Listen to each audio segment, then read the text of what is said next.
Hello बच्चों। यहाँ दिया है uniform disc of mass 1 kg radius 20 centimetre lies flat on smooth table. A mass less string runs half around as shown in the figure. One end of the string is attached to the small block of mass m and the other end is being pulled by 20 Newton force. The circumference of the disc is sufficiently rough so that string does not slip over it.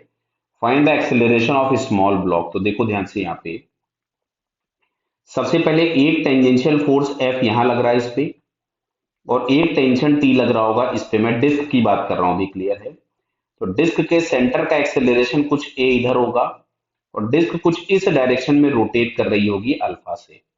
तो अगर मैं disc के लिए equation लिखूं तो translational motion की equation मिलेगा F plus T is equals to M into A, बराबर है यहां से आ गया F plus T is equals to A. Clear है? क्यों? मास 1 kg दिया हुआ था। क्लियर है? फर्स्ट इक्वेशन मिल गया। अब अगर मैं सेंटर के अबाउट टॉर्क निकालूं तो सेंटर के अबाउट अगर मैं टॉर्क निकालूंगा तो दोनों फोर्सेस के टॉर्क अपोजिट है और रोटेशन हमने F की तरफ माना है। तो F का टॉर्क माइनस टेंशन का torque is equals to I into alpha और डिस्क दिया है तो हमने आई की जगह M R square by two रख दिया इंटू अल्फा।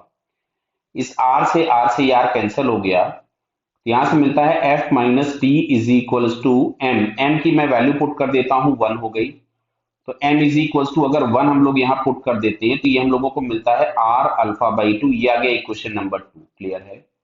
ये हम लोगों ने डिस्क के लिए सारी चीजें लिख ली। अब बात करते हैं पॉइंट पार्टिकल के लिए।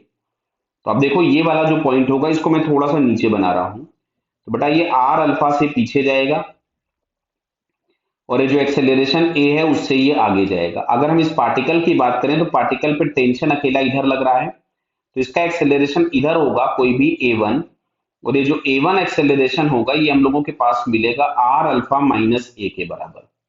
तो अब अगर मैं पार्टिकल के लिए इक्वेशन लिखूं तो पार्टिकल के लिए आपको मिलेगा T is equals to M into A one. एक ही अकेला फोर्स है और m बराबर 1 था तो A1 की जगह हम लोगों के पास मिल जाएगा आर अल्फा माइनस ए। ये आ गया इक्वेशन नंबर 3। क्लियर? अब यहां से सॉल्व करके हम लोगों को आर अल्फा माइनस ए की वैल्यू पुट कर ए की वैल्यू फाइंड करनी है। तो एक काम करते हैं, अगर हम दोनों इक्वेशंस को ऐड कर दें, फर्स्ट और सेकंड वाली अगर हम ऐड कर दें तो देखो यहाँ t माइनस है और यहाँ पे t प्लस है, दोनों गायब हो जाएंगे तो हमारे पास मिलता है 2f। ये हम लोगों को मिल रहा है 1 प्लस 2 से। तो 2f इज इक्वल्स टू आपके पास मिलेगा a plus R alpha by two. कितना आ रहा है? a plus R alpha by two. Clear है? एक काम करते हैं, इक्वेशन नंबर 2 और 3 भी ऐड कर देते हैं। तो 2 प्लस 3 अगर हम लोगों ने ऐड किया तो 2 प्लस 3 ऐड करने पे ये t फिर गायब हो जाएगा तो यहां से आपके पास मिलेगा f is equals to R alpha by two plus R alpha minus A. तो ये हम लोगों के पास यहां से आ गया 3r alpha by to minus A. Clear? इसको अगर हम कुछ इक्वेशन नंबर लिख देते हैं, मान लीजिए 4 और इसको हम लिख देते हैं इक्वेशन नंबर 5। तो एक काम करते हैं, इक्वेशन नंबर 4 प्लस 5 भी कर दें, ए गायब हो जाएगा। 4 प्लस 5 किया तो इधर में 2f था और यहाँ पे हमारे पास f था तो लेफ्ट हैंड साइड में हमारे पास हो गया 3f, बराबर है। राइट हैंड साइड में a गायब हो गया, ये a प्लस का था और ये वाला a माइनस का। और 3 प्लस 1 4, 4/2 मिलेगा हम लोगों को 2r अल्फा। क्लियर है? तो हम लोग r अल्फा में ही इंटरेस्टेड हैं तो हम r अल्फा की वैल्यू निकालते हैं। तो 3 इंटू 20/2 तो ये हम लोगों के पास मिल गया 30 मीटर पर सेकेंड स्क्वायर। ये हम लोगों के पास एक्सेलरेशन मिल गया। इसको उठा करके हम लोग पुट कर दे कहां पर? इक्वेशन नंबर चलो 4 में ही रख देते हैं यहाँ पे।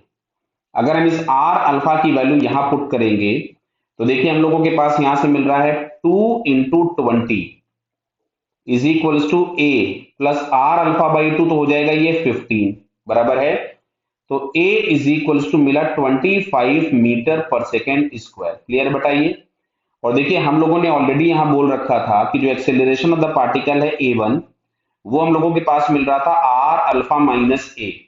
तो जो A1 हम लोगों के पास मिल रहा था आर अल्फा माइनस ए, तो आर अल्फा आ रहा था 30 माइनस 25 तो फाइनली हम लोगों को मिल जाएगा ये 5 मीटर पर second square. This is the acceleration of particle. Clear बेटा? ओके। All the best.